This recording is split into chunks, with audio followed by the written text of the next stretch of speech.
Hey everybody, welcome to 1998. This is Ryan from Movies with Ryan. And why are we discussing 1998?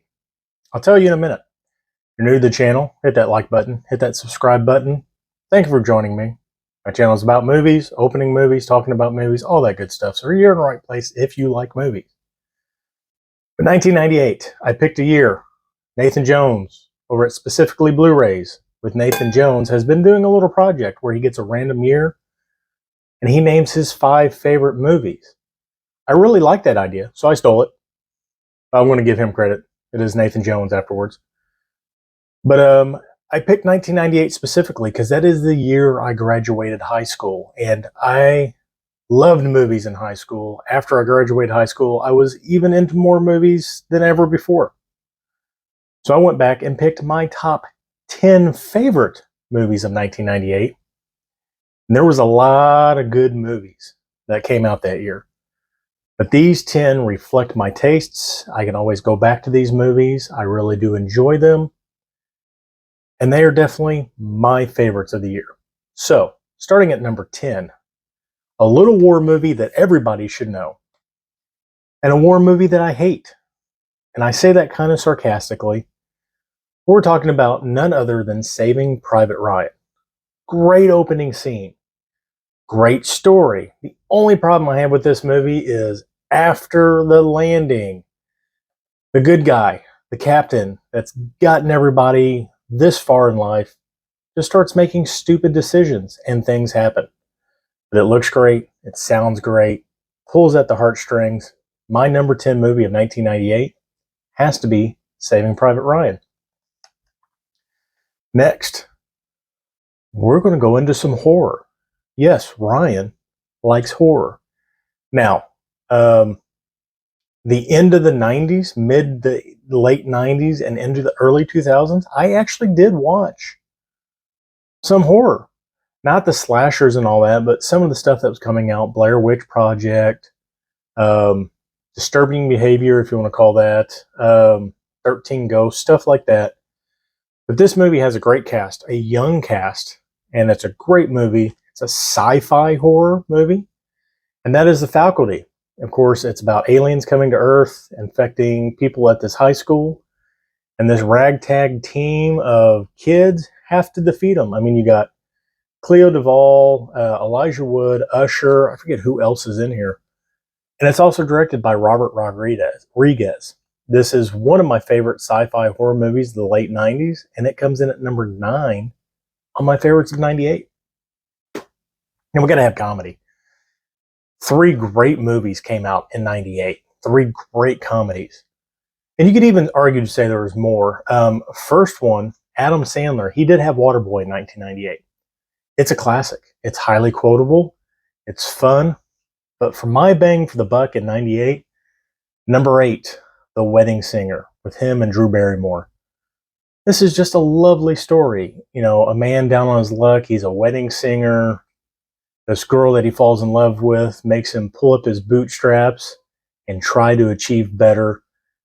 I kind of feel I had a similar connection with that maybe at one point in my life, but highly quotable movie. Very funny. The music in here is great. And I mean, you get Billy Idol going to beat the crap out of, what's his name? The cheater. It's fun. But for number 8, The Wedding Singer. Great comedy. Number 7. Hunter S. Thompson. If you don't know who that is, he's a gonzo reporter from the 70s. He's written several books. Movies have been made about him. And this movie is based on one of his books. And I don't think a lot of people like this movie because it's weird. It's a drug trip. I mean, it's crazy. But it stars Johnny Depp, Benicio del Toro, has some cameos from some other people, Tobey Maguire included, but none other than Fear and Loathing in Las Vegas. And this is my number 6 choice. I believe that's right, 6. No, number 7. I'm sorry. My number 7 choice. I already said number 7. Anyway, Fear and Loathing in Las Vegas. The first time I ever watched this movie, I didn't know what to think about it. But it made me go out and actually start researching Hunter S. Thompson and reading some of his books and understanding him more. And then I went back and watched this movie, and it made more sense. But this is a drug trip and a half in backcountry, if you know what I mean. So number 7 of 1998, we're going to go with Fear and Loathing in Las Vegas. Number 6, I'll get my numbering right. It's talking about comedies. Hilarious comedy, highly quotable, just a fun time, some embarrassing moments in this thing, standout cast, and I laugh every time I see this. I stop what I'm doing and watch it when it's on TV, and that's nothing more or nothing other than There's Something About Mary with Ben Stiller, Cameron Diaz, Brett Favre, Matt Dillon's in this. Matt Dillon is crazy funny in this movie if you haven't seen it. But basically, he's trying to find his old flame that he took to the dance and then ruined his Frankenbeans. And actually didn't even make it to the dance. He ruined his Frankenbeans and had to go to the hospital. And he never got to go to the dance with Cameron Diaz. So he hires an investigator to check it out. And that investigator falls in love with her. And then there's a whole thing that happens. But if you haven't seen this movie, definitely check it out. It is my number 6 for 1998 favorites. Something About Mary. Let me double check. Number 5. This is another overlooked classic.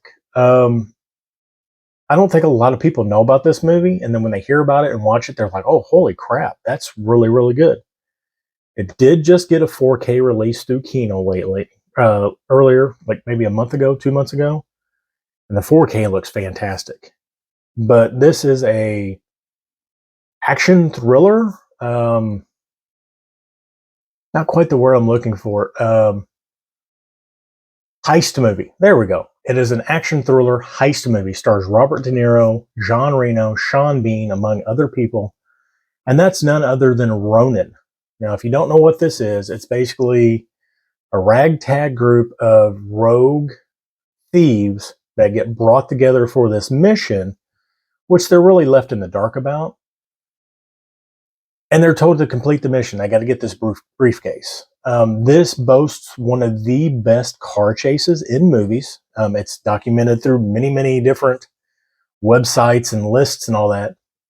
But you take like a 10 or 15 minute ride through this little French town, and stuff's getting blown up. Cars are getting ran off the road. There's shooting and all that stuff. But if you want a good action-packed time with some great dialogue in between, it's never slowed. It's just nicely paced. Check out Ronin, especially the 4K from Kino. That is my number 5, Ronin. Ronin's my number 5 of 1998. Number 4. Number 4 is a rough movie. I know a lot of people do not like this movie. I know a lot of people think this movie is important. I think it is important. I think it is very well done, and I think people should learn lessons from this movie. That is none other than Edward Furlong, American History X. Now, if you've not seen this, this is about neo-Nazis in America. I believe they're out in LA, maybe, somewhere in California. And basically, something happens. He goes to jail. There's reformation. And he tries to be forgiven and forgive. And the story is dark. It's well told. It's well laid out. There's the back of it. Great shot. And it's an impactful movie. It's got an impactful meaning. It's got an impactful ending. And I highly recommend everybody check this out. So for my number 4 of 1998 has to go to American History X. 3, my favorite comedy of 98, my favorite Jim Carrey movie of all time, probably. This thing is beautiful. It really has deep down, thought-provoking base to it. It really makes you wonder about life. Are we in a simulation? Do we know? If we were in a simulation, would it matter? Would it make a difference? If we're being filmed, like I'm being filmed right now, does it really make a difference? Would it change anything?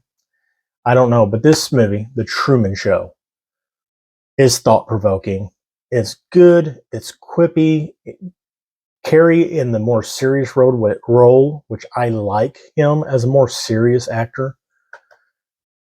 I really do think this is his best movie. Liar Liar is a close second, but for me, The Truman Show. If you haven't checked out this 4K, again, is this from Kino? No, it's not from Kino. This is just the studio release. Check it out because it looks beautiful. And again, if you want to provoke your mind, give yourself some thoughts. My number 3 of 1998, The Truman Show. Watch it. Number 2. What can number 2 be? Number 2 is another one of those movies. Either you love it or you hate it. It's a Coen Brothers film. It's kind of long. It's definitely had a mind of its own since this movie came out. I mean, there's a religion based after it, dudism. And I just love this movie. Like, I've quoted this movie all the time with my best friend. He dresses up as the dude yearly for Halloween and stuff like that, and I love it. That's none other than the Big Lebowski. And I can tell you right now, that rug really tied the room together. I almost screwed that up. I did screw that up. Don't let the Chinaman piss on it. I'm just saying. The Big Lebowski, it's a trip. He gets confused with another Lebowski. These people try to get money from him. They're trying to find his girlfriend that's not actually his girlfriend. They steal his rug.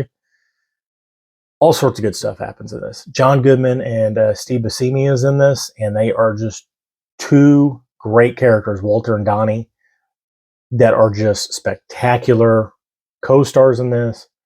Jeff Daniels is funny as the dude. He really pulls it off. If you haven't seen The Big Lebowski, at least give it a shot. It is one of the Coen brothers' better movies. The Big Lebowski, that's my number 2 for 1998. Rounding out 1998, again, why 98? It's because it's the year I graduated. It's a milestone in my life. I became a man and graduated high school. Barely. I barely graduated high school. But it was a memorable year. And my most spectacular movie theater memory of 1998 comes with this movie. I've seen this movie, I think, probably 3 or 4 times. It's probably my second most watched movie in the theater ever, behind The Crow. That's none other than Blade. Now, if it wasn't for Wesley Snipes, if it wasn't for Marvel, and it wasn't for this movie, we would not have the MCU that we have now today.